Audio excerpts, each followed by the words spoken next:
offensively, defensively, and absolutely special teams. So I think it was exciting to see some of the guys get out there for their first time in the college. Like myself, it was very fun. And I think that was the brightest part about it. A lot of new faces, a lot of guys' first college game.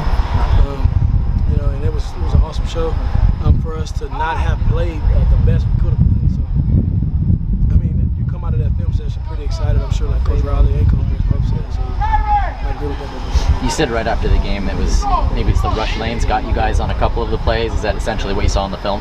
Pretty much, yeah. I mean, whether it was the defensive line as a whole or maybe one or two people, I mean, it's not necessarily on them or their fault or anything, or our fault, but that's just something that we have to be more cognizant about when we're playing quarterbacks. I mean, like I said, we'll probably play maybe one quarterback that's not as mobile, but I mean, all of them that we play, it's college football, so they don't just sit back there in the pocket all day. And the more pressure we dial up week to week, they'll learn to have different escape plans and stuff. And a lot of these quarterbacks are very, very good at running, so we got to be very smart at how we rush them. Obviously, be aggressive, but be smart at the same time. Coach Riley mentioned after watching the film, he was impressed with the push that the defensive line got. What were your impressions after watching the film? I know only the 1 sack, but 7 tackles for loss. How excited were you watching the film, seeing that push that Coach Riley talked about? Yeah, that was I agree with him. We definitely want to get to the quarterback more, get more sacks. I can't believe I missed the sack opportunity, strip sack, but that's still been eating me up. But I'm gonna definitely make up for it. So I'm gonna have to run this interview back. But the D-line definitely we stunned it well. I think that was probably the biggest thing that stood out to me during the game, because you don't see a lot of stuff until after the game. During the game, I felt like myself and the others, we definitely stunned it well, took gaps. We didn't really become block madness a lot, so I think that's just the biggest thing. They harp on us a lot, and it's something that we do. Were there guys that didn't really show up on the stat sheet on the line that made your job easier? I don't know. I don't really pay too much attention to the stat sheet, but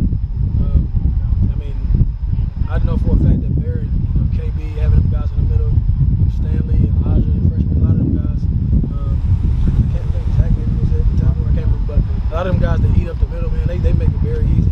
They make the running back bounce it a lot. Obviously, quarterback escapes a lot, whether it be to my side or the other side. So, it was definitely some guys that made some impact, whether they were on the stat sheet as much or not.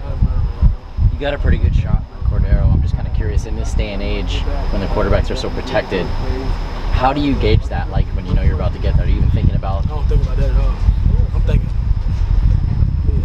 I'm just thinking mega play. So when it comes to the rules and stuff, I know how to play the game. I know how to play it smart. So I just go hit them, let the refs do what they do. Because I just seen a lot of plays that had the same exact ending as mine. Literally, we had a game last year where I was playing, and the guy did the same thing, and he got called for roughing the passer. I think he rolled all the way down with the quarterback, or it was something he did after the play. With that, you can't think about that so much, because then it slows you down. I want to make sure I'm playing fast, because that's the best way I can help my team. So I can't be out there thinking too much. The same with everybody else. Coach Grinch talks a lot about getting takeaways, no takeaways for the defense this year, or that game. How much has that been a conversation since? Like I said, getting to the quarterback as well.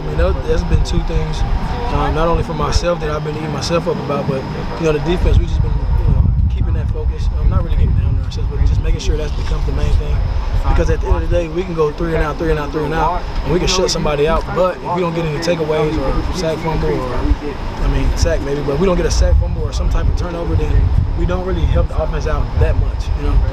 So I think that could just help our offense out, who's already potent enough. They can help them out that much more. You guys were kind of struggling a little bit with run defense in that first half on that side. It didn't seem like you made some significant adjustments in the second half.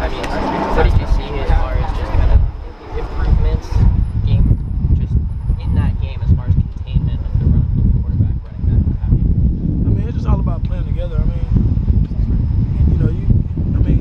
You say we were struggling at first. I just think it's all about us trusting and playing together with one another. And like I said after the game, think about how many new faces are on that defense. This is not making an excuse for us, but I'm just saying, I know how tough it is, no matter how much talent you have, to be able to gel with the team. So that was our first game, and I think despite 4 or 5, maybe 6 plays I mean, we held pretty solid. So I just think that it just comes with, learning to play well with one another, and that's something that we work on a lot during practice. Because to become a good defense or a great defense or a great team or great offense, you got to play together. So that's just something that we'll be better at. I think you've got a unique perspective because you're a veteran and you've played on both sides of the ball. How do you feel like the new rules with the clock affect you guys as a defense? Has it changed much? Maybe make turnovers all that much more important because the game is going faster? Yeah, that's crazy you said that because I sure thought I was tripping. The game did seem like it went super fast in the first half. But and turnovers are important regardless. I mean, whether they added time or took time off or changed the rules, whatever the case may be. I mean, turnovers are the main thing, and we have to keep the main thing. So to answer your question, it definitely makes it more of a priority. But that's our top priority anyways, to get the ball back to the offense. Thanks, Jamil. Thank you.